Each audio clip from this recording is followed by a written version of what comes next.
오늘도 주님의 사랑과 은혜가 저와 우리 사랑하는 성도 여러분들에게 흘러넘치기를 예수님의 이름으로 축복합니다. 네, 오늘은요 분별력을 가집시다. 분별력을 가집시다라는 말씀의 제목으로 함께 호흡하고자 합니다. 이 말씀을 나눌 때 하나님의 축복이 저와 성도 여러분들에게 흘러넘치기를 예수님의 이름으로 축복합니다. 네, 기본적으로 우리는 어제 어떠한 말씀을 배웠나요? 선한 목자 그리고 삭군에 대한 목자에 대해서 함께 배웠습니다. 선한 목자가 어떤 목자였습니까?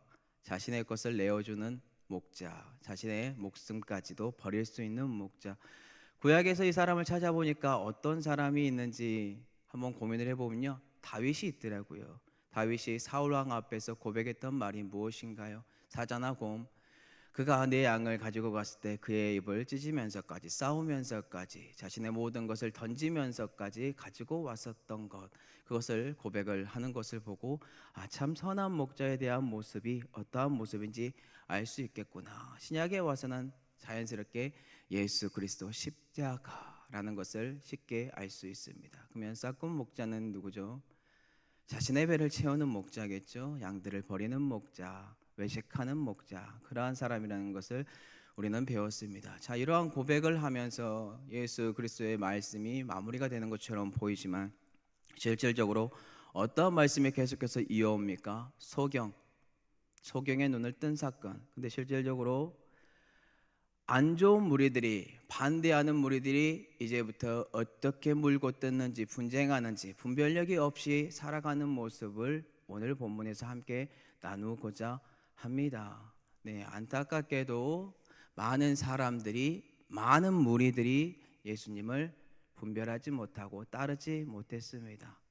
자, 그렇다면 우리는 도대체 어떠한 것을 분별하고 따라가야 할까요? 오늘 내용의 핵심은, 이 사람들이 분쟁하는 내용은 이렇습니다. 예수 그리스도 귀신 들렸다.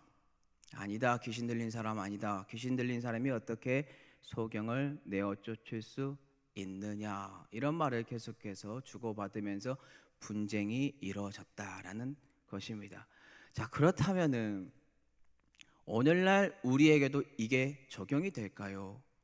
실질적으로 예수 그리스도가 우리는 어떠한 분인지 알기 때문에 적용하기가 힘들어요. 그런데 조금 충격적인 요법으로 그 당시 사람들의 감정을 우리가 조금 채울하기 위해서는 이단, 신천지나 하나님의 교회, 그 사람들이 여러분들에게 우리가 제시를 합니다. 이 사람이 바로 메시아입니다. 그리스도입니다. 어떻게 받아들이십니까? 신청도 곤양도 관심도 없어요. 근데 어떤 사람들은 우라통이 터집니다. 그리고 신천지에 있는 사람이나 하나님의 교회에 있는 사람들은 그 사람이 당연히 메시아다라고 그렇게 고백을 한다는 거예요. 그 당시에 있었던 유대인들이 어떻게 고백을 해요? 아니다, 귀신 들린 사람이다. 귀신 들린 사람이다. 그렇게 고백을 하잖아요. 근데 소수의 사람들은 어떻게 다가오고 있습니까? 분별력이 있어서 우리 사랑하는 성도 여러분들이 이러한 소수의 사람들이 됐으면 좋겠어요. 강단에서 선포되기 때문에 모든 것들을 믿는 사람들은 어리석은 사람들이고요, 말씀 안에서 영적인 지혜와 호흡이 있어 분별하는 사람들이 올바른 사람들인데, 자, 이 소수의 사람들은 그래도 분별력이 있었던 것 같아요. 한번 봐볼게요. 뭐라고 고백을 하냐면요, 금요일 본문 21절입니다. 어떤 사람은 말하되 이 말은 귀신 들린 자의 말이 아니라 귀신이 맹인의 눈을 뜨게 할 수 있느냐 하더라. 소수의 사람이 말을 하고자 하는 것은 무엇일까요? 그러면 실질적으로 우리가 분별력을 갖기 위하여 고민해야 되는 것이 무엇일까요? 한 가지 예를 던져 보겠습니다. 성도 여러분들은 뉴스에 나온 모든 것들을 믿으십니까? 어느 정도 나이가 차면, 어른이 되면 믿지 않습니다. 거짓이라는 것을 알 수 있는 것들이 여러분들에게 물밀듯 들어왔으니까요. 그러면 주위에 있는 내가 신뢰하는 사람이 여러분들에게 다가와서 어떤 사람에 대해서 말을 했을 때 어떻게 반응하시나요? 대부분의 사람들이 그 사람의 말을 그냥 믿습니다. 우리는 그 사람의 말과 상대방의 말을 듣고 정확하게 진위 여부를 확인해야 됩니다. 정말로 그 말이 참인지 거짓인지 진실을 밝혀야 된다는 거겠죠. 네, 많은 사람들이 그냥 치우쳐서 분별력 없이 넘어집니다. 근데 여기 나와 있는 이 소수의 사람들, 어떤 것을 가지고 있는지 아십니까? 영적인 호흡으로 빛으로 말미암아 마음에 하나님의 말씀이 자연스럽게 들어와서 고민하고 생각하고, 또한 뒤쪽에서 알려드리겠지만 구약에 있는 말씀의 근거를 가지고 옵니다. 이 소수의 사람들이 우리가 됐으면 좋겠어요. 자, 그러면 정말로 이 많은 무리들이 이 맹인의 눈을 예수 그리스도가 뜨게 한 사건 때문에 이들이 이렇게 분쟁을 하고 있는 것일까요? 안식일에 이 사건이 벌어진 이 사건 때문에 이들이 화를 내고 계속해서 싸우고 있는 것일까요? 아니겠죠. 이들의 모습을 살펴보면 본문의 위쪽에 있었던 선한 목자, 싹군 목자라는 것을 살펴보면 아주 답이 쉬워지더라고요.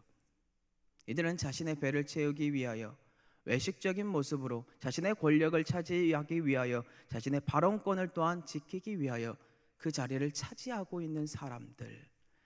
근거를 찾아보면 이성적으로 이 사람들이 어떤 사람들입니까? 성경 연구가들이에요. 해석하는 사람들이에요. 바리새인들이나 여기에 있는 지도자들, 그리고 많은 무리들이 이 사람들의 가르침을 또 배우는 사람들이에요. 무슨 뜻일까요? 정확하게 구약에 있는 말씀을 알고 있다.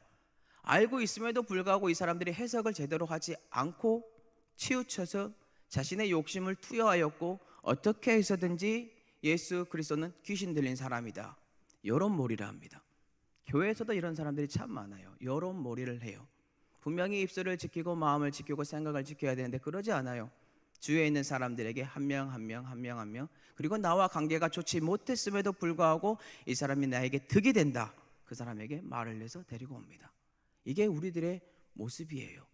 실질적으로 귀신 들린 사람들이 이 사람들이 아닐까요? 안타깝죠. 그럼 실제로 귀신 들린 사람 누구일까요? 에베소서 2장 2절에는 우리에게 이렇게 고백을 합니다. 그때에 너희는 그 가운데서 행하여 이 세상 풍조를 따르고 공중의 권세 잡은 자를 따랐으니 곧 지금 불순종의 아들들 가운데서 역사하는 영이라. 에베소서를 근거해서 우리가 보건대 우리는 어떠한 존재입니까? 공중의 권세 잡은 자, 귀신입니다. 귀신, 사탄의 무리들. 그들은 우리에 속한 사람들로서 불순종의 자녀, 귀신 들린 자였고, 귀신의 자녀였고, 사단의 자녀였고, 진노의 자녀, 벌 받을 수밖에 없는, 지옥불에 떨어질 수밖에 없는 존재가 우리다라는 거예요. 자, 그러면 귀신 들린 자를 제가 총 고민을 해봤어요. 세 가지로 나누어서 한번 고민을 해보니까요. 첫 번째는 모든 사람들이 인정할 수 있는 사람이에요. 그냥 그 사람이 귀신 들려서 표출이 되어서 등장하는 사람들. 뭐 신약에서 찾아보면은 뭐 그냥 그 사람을 칭칭칭 쇠사슬로 묶어놔서 너무나 귀신이 활발하게 힘이 세고 그래서 그런 사람들. 그러면 두 번째는 어떤 사람이 있을까요? 정말로 귀신 들린 사람. 인지 못해요.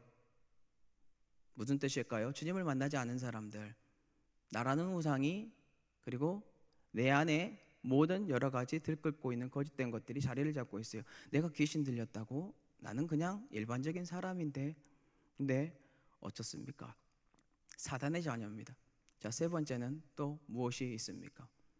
귀신 들렸던 사람이 있습니다. 귀신 들렸던 사람은 누구일까요? 나라는 우상과 불순종의 자녀였고, 진노의 자녀였고, 끌려갈 수밖에 없는 존재에 하나님께서 빛줄기를 허락하여 주시고 그 빛이 들어와 어둠이 물러나고 아버지께서 나를 자녀로 삼아줬다고 애정하심이 자연스럽게 들어오는 사람들. 그 사람들, 양들이겠죠, 양들. 그 양들은 귀신 들렸던 사람입니다. 자, 이렇게 반박할 수 있어요. 왜 귀신 들렸던 사람이냐라고 말을 하느냐? 그냥 죄인 아니냐? 일반적인 사람이 아니냐? 우리는 언제든지 귀신의 도구가 될 수 있습니다. 귀신 들린 사람이 될 수 있습니다. 그 근거가 뭡니까? 예수 그리스도가 베드로에게 무엇이라고 하나요? 나 3일 만에 죽고 부활할 거야. 많은 고난을 받을 거야. 대제사장들에게 팔릴 거야. 베드로가 아주 멋있는 말을 했던 사람인데 예수님 그럴 수 없습니다. 항변하잖아요. 주님이 뭐라 합니까? 사단아 물러가라. 우리는 언제든지 귀신 들릴 수 있고 귀신의 도구가 될 수 있습니다. 이것을 고민하면 아주 쉽다라는 거예요. 그러면 도대체 오늘 본문에서 귀신 들린 존재 누굽니까? 많은 무리들입니다. 예수 그리스도가 귀신 들렸다고 말하는 이 사람들이, 분별력 없이 행동하는 이 사람들이 실질적으로 귀신 들린 사람들이다. 이것을 고민을 해야 돼요. 근데 소수의 사람들은 어디에 섰습니까? 금요일 보면 다시 21절 보도록 하겠습니다. 어떤 사람은 말하되 이 말은 귀신 들린 자의 말이 아니라 귀신이 맹인의 눈을 뜨게 할 수 있느냐. 신기하지 않습니까? 학식 있는 사람들이 구약에 있는 모든 것들을 알고 있음에도 불구하고 그 말씀을 가지고 와서 해석하는 것이 아니라 이 사람들이 어떻게 구약에 있는 이사야의 말씀을 가지고 와서 귀신이 어떻게 소경의 눈을 뜰 수 있느냐라고 말을 하고 있을까요? 이사야 35장 5절 한번 볼게요. 그때에 맹인의 눈이 밝을 것이며 못 듣는 사람의 귀가 열릴 것이며. 이사야 35장은요 장차 올 메시아의 시대에 그때 벌어질 사건들입니다. 사단이 소경의 눈을 뜨게 할 수 있습니까? 귀신이 귀신과 분쟁을 해서 그 나라가 세워질 수 있습니까? 없습니다. 기억하셔야 돼요. 광명한 천사로 하나님께서 다른 것들을 허락하지만 성경에 소경의 눈을 뜨게 했다라는 것은 귀신이 뜨게 했다는 거 없습니다. 속지 마세요. 분별력 가지시기 바랍니다. 광명한 천사는 있어요. 자, 왜 이 사람들은 분별력을 가지고 소수의 사람들이 되어서 살아가고 있을까요? 왜 이렇게 가짜들이 판을 치고 있을까요? 분별력을 가질 수 있는 말씀이 있음에도 불구하고 왜 이 근거를 가져오지 않고 자기의 욕심을 투여해서 많은 사람들에게 궁중심리로 끌고 가는 것일까요? 그렇다면 질문해야 되지 않을까요? 성도 여러분들은 도대체 어떠한 기준으로 교회에서 그리고 사회에서 크리스찬의 모습으로 살아가고 있습니까? 우리는 분별력을 가져야 할 줄로 믿습니다. 사람에게 끌려가는 것이 아니라 빛 대신 목자의 음성을 듣고 그 음성으로 그 아름다운 문으로 담을 넘어가지 마시고 들어가시기 바랍니다. 도둑이 오는 것은 도둑질하고 죽이고 멸망시킵니다. 여러분들의 영을 피폐하게 만듭니다. 그러나 하나님은 그 목자를 통하여서 분별력의 말씀을 허락함으로 여러분들의 마음을 소생시킵니다. 그러면 결론입니다. 어떻게 해야 분별력을 가질 수 있을까요? 이 소수의 사람들처럼 분쟁을 했으면 좋겠는데요. 실질적으로 분별력 가질 수 있는 것 다 알고 있어요. 말씀이 있는 것, 기도와 간구하는 것, 지혜를 구하는 것, 여호와 하나님을 경외하는 것, 그리고 성령의 충만한 은혜를 받는 것, 기타 등등 하나님의 말씀에 참 많이 나와요. 근데 그 중에서 딱 하나만 찾아보도록 할게요. 고린도전서 2장 13절에서 14절입니다. 우리가 이것을 말하거니와 오직 성령께서 가르치신 것으로 하니 영적인 일은 영적인 것으로 분별하느니라. 육에 속한 사람은 하나님의 성령의 일들을 받지 아니하나니 그러한 일은 영적으로 분별되기 때문이라. 아멘. 많은 무리들이 귀신 들려서 지금 어떻게 예수 그리스도가 귀신 들렸다고 그의 이름을 망령되이 부르고 있는 이 사람들, 절대로 하나님의 일 분별 못합니다. 눈이 가려졌습니다. 왜냐하면 육에 속했고 율법 아래에 있는 존재들이며 행위 구원을 행하기 위하여 몸부림치며 자신들이 가지고 있는 기득권을 놓지 않으니까요. 그와 반대로 성령이 임한 사람, 영적인 일을 분별할 수 있다라고 합니다. 사랑하는 성도 여러분들, 오늘 귀신 들려서 예수 그리스도에게 손가락질하는 사람이 아니라 예수 그리스도가 진정한 메시아다, 그리스도다, 참된 지혜와 명철이 여러분들에게 흘러넘쳐 그 선한 목자의 음성을 듣고 따라가는 존재들이 되기를 원합니다. 분별력이 흘러넘치는 존재들이 되기를 원합니다. 성령의 충만함으로 말씀을 읽고 기도하시고 간구하시고 지혜와 명철이 임하여서 하나님만을 경외하여 참된 분별력 속에서 살아가는 성도 여러분들이 되기를 예수님의 이름으로 축복합니다. 이 시간 다 같이 기도